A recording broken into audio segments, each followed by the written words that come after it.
Se presentó pues el pedido de interpelación al ministro de Transportes y Comunicaciones por añadidura, vicepresidente de la República Martín Vizcarra, por el caso de la adenda de Chinchero. Recordemos rápidamente, ¿no? El gobierno anterior firmó un contrato, este gobierno encuentra, según él, irregularidades o un mal contrato, según en palabras de Vizcarra, en un más o menos 80%. Corrige estas irregularidades que como consecuencia tienen,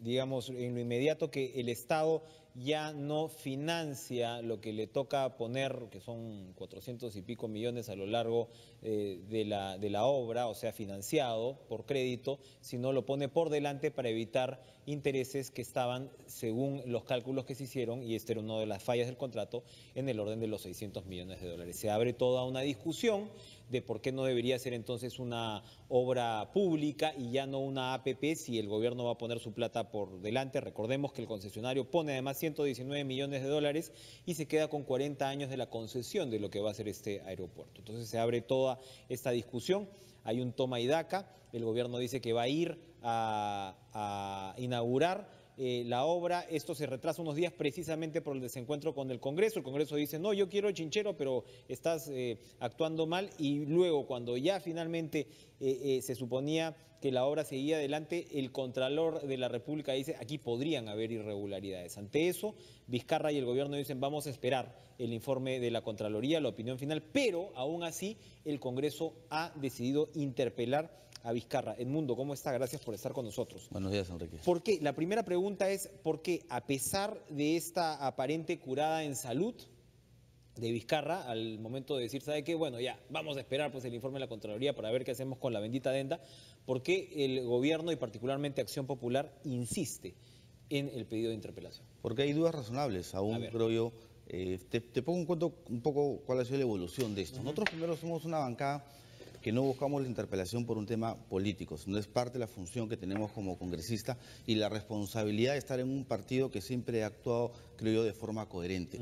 Lo primero que hicimos nosotros fue llamar al ministro Vizcarra, y la bancada de pleno, a excepción de un miembro, estuvimos presentes en su despacho y él conjuntamente con sus asesores nos explicó el tema de Chincheros. ¿Es de un miembro García Belaúnde? Sí, García, por motivos distintos no pudo estar. Que lo ha llamado vendepatria a Vizcarra, ¿no? Y que para Vizcarra es, por supuesto, dice que no permitimos es la bajeza del insulto sin fundamento. Eso hay que aclararlo porque Vitocho García Belaúnde ha sido realmente crítico hasta el punto del insulto. Yo creo que es bastante acuicioso en el tema de las investigaciones y sobre todo el poder entender el concepto este del contrato. Ya, entonces, una cosa es acucioso y otra cosa es que le digan... Pero está bien, pero bueno, es un tema que en todo caso Víctor Andrés tendrá que contestarlo.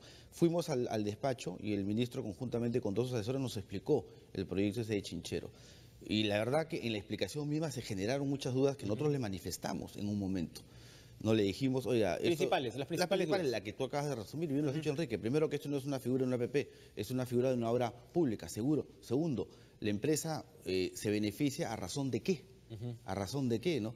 Y tercero, le dijimos, oiga, ministro, este es un clima político en el cual precisamente estamos metidos por el tema de las adendas. Y usted quiere meter la adenda en un contrato más, es agudizar la crisis o simplemente revivirla ya por el lado de ustedes, por el lado del gobierno. Entonces, todo eso generó todo un tema que indudablemente continúa hasta el día de hoy y que poco a poco ha ido evolucionando y evoluciona, creo yo, no en términos favorables para el gobierno, sino en términos desfavorables. Oiga, el último tema que sale es, ya no va a ser la concesión por 40 años, sino únicamente va a ser por 30 Lo van a años. renegociar a partir de julio, que es cuando pueden renegociar, él dice.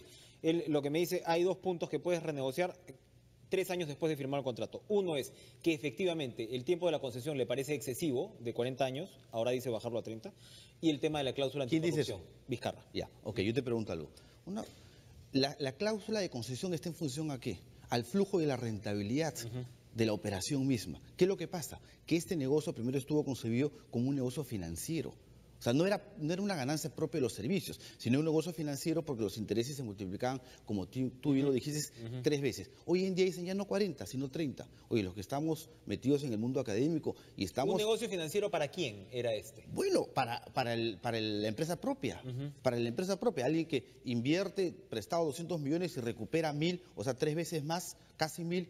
Es un negocio financiero. Pagaban 14 millones bimensuales, el Estado tenía que pagar 14 millones bimensuales a la empresa únicamente de intereses.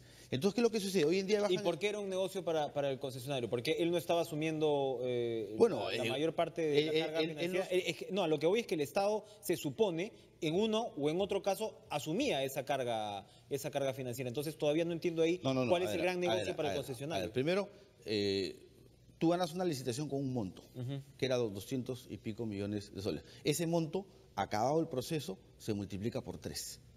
O sea, yo te pregunto, tú colocas tu dinero, o alguien te presta un dinero y a los 3 años o a un tiempo determinado se va a multiplicar pero no es que el por 3. concesionario esté ganando, el banco está ganando. Bueno.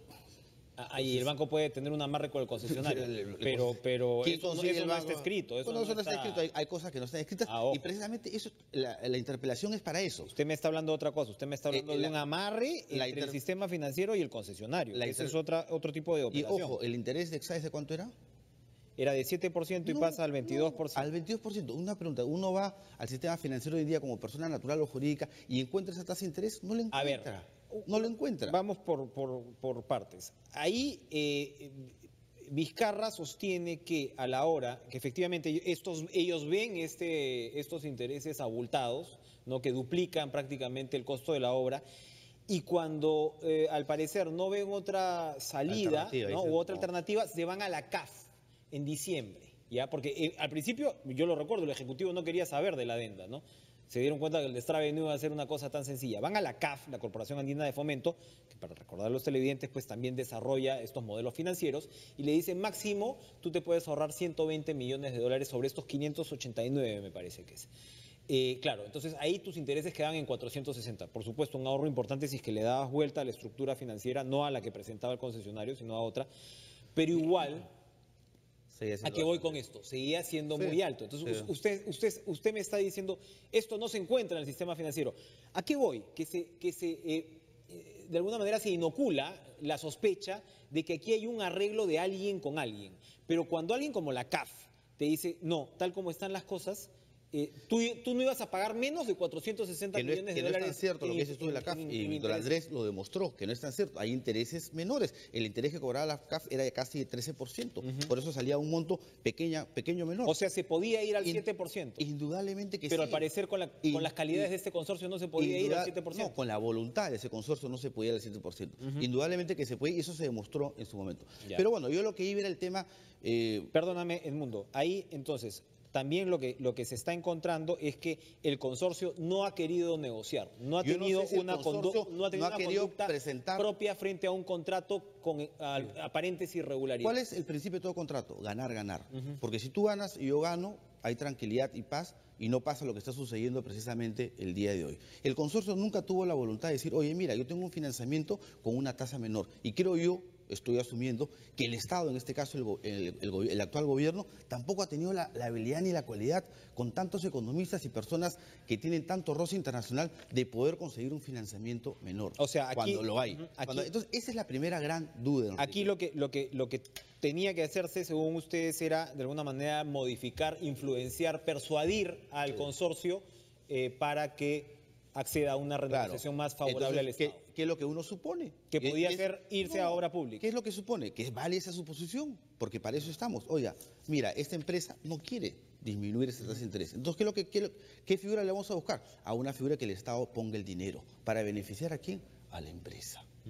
Entonces, todos esos altos intereses generan en la figura que hoy en día estamos. Pero bueno, permíteme regresar al tema que estábamos regresando. ¿Por qué la concesión baja de 40 a 30? ¿Por qué no a 25, a 20 o a 15? Oye, los proyectos tienen un proceso de maduración y de recuperación de capital. Ahí me gustaría saber cuál es el tiempo de recuperación de capital de este proyecto, porque me parece totalmente irresponsable decir ya no van a ser 40, sino 30. Tiempo de recuperación de capital para el Estado. O sea, es decir, porque el Estado recibe un porcentaje del negocio que se haga con el aeropuerto, ¿verdad? Como ocurre con el Jorge Chávez. Para ambos. Ya sé. Para ambos. Pero es que la empresa, en este caso, la que está cediendo 10 años de su administración, que van a ser ingresos indudablemente para la empresa, pero parece que en mayor proporción que ingresos para el gobierno. O sea, lo que usted me dice es que si la empresa está atracando irse de 40 a 30, es que sigue siendo un absoluta, fabulosamente negocio. Totalmente, yo estoy seguro que si le pones 20 también acepta 20, ¿no? Y eso es lo que tenemos que tener. Entonces, por eso viene la interpelación, porque lo que nosotros queremos saber es la información real de cuál es finalmente, ¿no?, en términos de papeles, la situación de Chincheros actualmente. Un último punto ahí, cuando uno le pregunta a Vizcarra sobre todas estas materias, ¿no?, y le dices, oye, ¿por qué no fue obra pública? Es decir, una serie él siempre sostiene que inevitablemente te ibas a ir hacia un arbitraje, que rescindir el contrato unilateralmente, ¿no? Entonces, por un lado, bueno, lo que ocurriera con el arbitraje, si lo ganabas o lo perdías, pero sobre todo Vizcarra hace hincapié en el retraso de la obra. Entonces, desde la perspectiva, estoy